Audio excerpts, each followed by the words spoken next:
2024 has just been like a banger year for RPGs. There's been some really great ones that have come out, but as a busy adult, it can be so hard to really figure out what's worth your time and what's actually worth playing.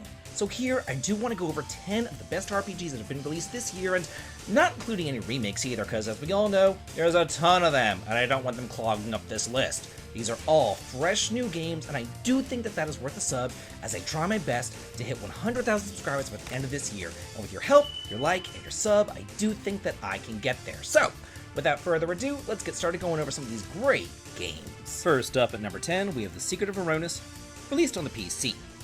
If you're like me and you think the first 3 Saga games are pretty much the best 3 Saga games, then you're in luck, because The Secret of Ronus has come in to fill that void.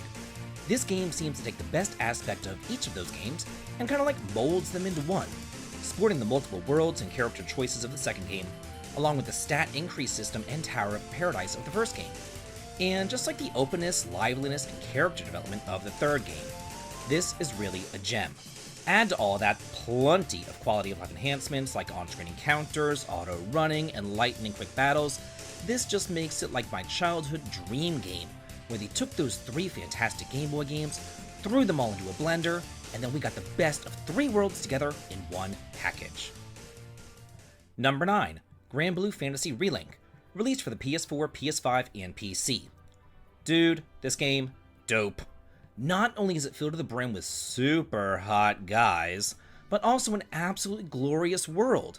To say the graphical style is breathtaking is an understatement, but the real fun lies in the combat, where each party member has their own distinct playstyle and unique element.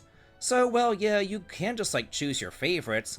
What you're really meant to do is play around with all the various characters and get to know their ins and outs in order to strategize against all these brutal encounters.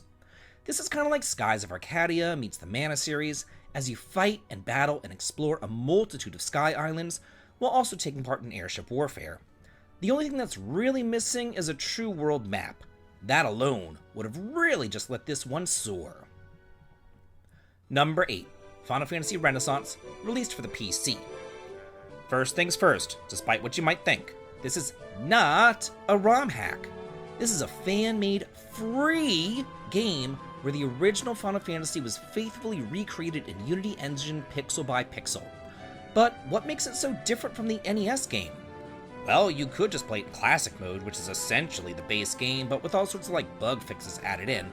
Or you can play Final Fantasy Renaissance, which is still the same game that you know and love, but with added job classes that we've seen in the series thus far, as well as all bug fixes and quality of life improvements like dashing and game speed up, unique job abilities too, even for the older jobs, and some neat side quests.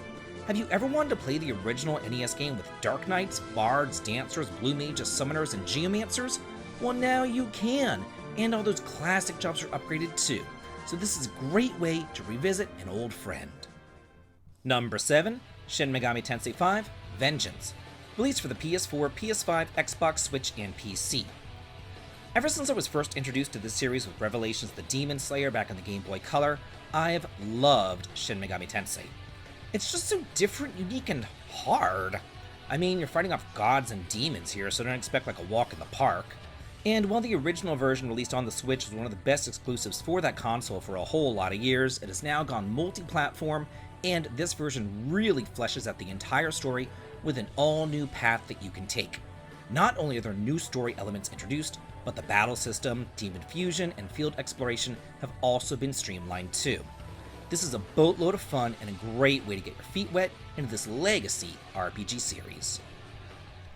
Number 6, Legend of Heroes Trails Through Daybreak, released on the PS4, PS5, Switch, and PC. Personally, I feel like we've been stuck in Erebonia for far too long, so I am happy to announce that with Trails Through Daybreak, we've moved into Calvard. And not only is Calvard a breath of fresh air with its new scenery and locales, but I am so happy to leave Goody Two-Shoes Reen and his little harem in the dust and pick up badass Take No Prisoners van instead. He kinda reminds me of Yuri over in Tales of Vesperia, which is great. And what's really nice though is that throughout all the side quests that you do, your choices actually matter, because there's an alignment system, which not only impacts Van's combat prowess, but also impacts the story. And in addition to that, the combat has been divided into 2. There's like a real-time action mode as well as a turn-based mode, which you can freely switch between at will. Number 5. Secrets of Grinda, released for the PC. Yeah, I know, the name isn't doing it any favors, but don't judge a book by its cover, because this is a love letter as well as a parody of all those SNES RPGs. But this isn't one of those like jokey BS games. This is the real deal. That's why it's on this list, and it's a whole lot of fun. It's like a conglomeration of Earthbound, Terranigma, and the Secret of Mana, with complex equipment systems, tons of hidden areas, fast travel, challenging combat, along with a fully fleshed out world with delightfully quirky characters. But I really do think that the best thing about it is just how involved the skill system is. You can really build your hero any which way that you would like. From a magic user to a sword user, or even a ranged archer. You name it, the game has it, and it is a ton of fun. Number 4, Auden Chronicle, released for the PS4, PS5, Switch, and PC. This really does wear its Suikoden influence on its sleeve. In fact, it was created and developed by the late Yoshitaka Murayama, the original creator of the Suikoden games.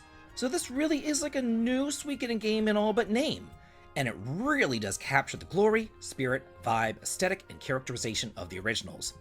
Mostly because the original designer was on board the entire time. It feels as if you're playing Suikoden 6 back on the PS2, and you can do with that information what you will. It might be a bit too retro for you or whatever, but I'm a retro guy, and I loved all the towns filled with NPCs and shops, the complicated dungeons, the puzzles, and the world map. It all just felt so alive and real to me. Not to mention the whole castle building aspect, as well as the plucky resistance fighters going up against the big bad evil empire. Number 3, Like a Dragon Infinite Wealth, released for the PS4, PS5, Xbox, and PC. While I've known about this series ever since the PS2 era, I first fell in love with it back with Yakuza Like a Dragon. I mean, how could I not? It was classic turn-based combat along with a wacky story set in real-world Japan. And because that was such a hit, now all the adventures following Ichiban will be turn-based too, and what a treat they are. This time around, the story does begin in Japan, but it quickly diverts over to Hawaii, where he meets up with another Yakuza staple, Kiryu. The classic Dragon Quest-inspired job class system is a bunch of fun, and I really do think that any RPG is elevated by the addition of job classes. And there's copious amounts of minigames, and thankfully here, they're entirely optional, unlike some other huge AAA RPG that we're about to get to. All told, this is an absolute gem and a must-play for any RPG fan. Number 2, Final Fantasy VII Rebirth, released on the PS5. Let me be as blunt and as clear as possible. I love the story, I love the combat, I love the characters, I love the exploration, I love the open world maps, and I love the living, breathing world that they've developed. I love being able to go back and revisit this absolute gem that I first played as a sophomore back in high school. But and I cannot express this enough, hate mandatory mini games. I said what I said. The game itself is an absolute masterpiece, and it really does everything right, from the storytelling to the world building to the characters to everything else that I mentioned. But whenever you include minigames, it's okay to have a couple of them be mandatory, but girl, you're getting into the danger zone whenever you make 99% of them mandatory. So if you can look past that one flaw, or you just love minigames, be sure to check this one out. It is number 2 for a reason. But number 1, Unicorn Overlord, released for the PS4, PS5, Xbox, and Switch. Personally, I love all sorts of RPGs. Most people think that I'm like some old curmudgeon who only likes turn-based or some purist or whatever, but no, I like them all. I even like real-time strategy games, like Ogre Battle 64, Growlancer, and the very recent W Chronicle. And that is what this game is like. But what sets this game apart from those other games is that everything takes place in real time on one large world map. What I mean by this is that in the aforementioned series, whenever you got into a battle, you were just kind of thrust into what can only be described as a chapter selection, where you get a bit of dialogue, then the battle would take place, then afterwards you'd be back at your home base, rinse and repeat. But not here. All the towns, dungeons, NPCs, and enemies are all on this massive world map. And whenever you encounter them, it kind of expands into the battlefield. And then afterwards, boom, you're back on the world map. It really does make it feel like a living, breathing world, and I appreciate that so much. But wait, there's more! It's like a Ginsu knife commercial here, we've had a ton of remakes come out this year, and I want to take some time to highlight each of those as well. First up, there's Joan of Arc, a remake of the PSP strategy RPG classic, and if you like Final Fantasy Tactics, then you're definitely going to enjoy this. Then there's also the remake of Paper Mario Thousand Year Door, which is easily the best Paper Mario game ever made. Then there's Persona 3 Reload, which is to say the definitive way to play this classic. And then the two working design remakes hit the scene as well. The turn-based cult classic Vey, along with modern quality of life improvements, and Lunar Touch, a fantastic way to play one of my favorite games ever made. So now, I want to ask you, what are your favorite RPGs that have released so far this year, and what are you looking forward to for the rest of this year? Let me know in the comments, and let's all talk and chat about it. And while you're here, I think that this here is another video that you're really going to enjoy. So please do click on it, check it out, and as always, have a good day.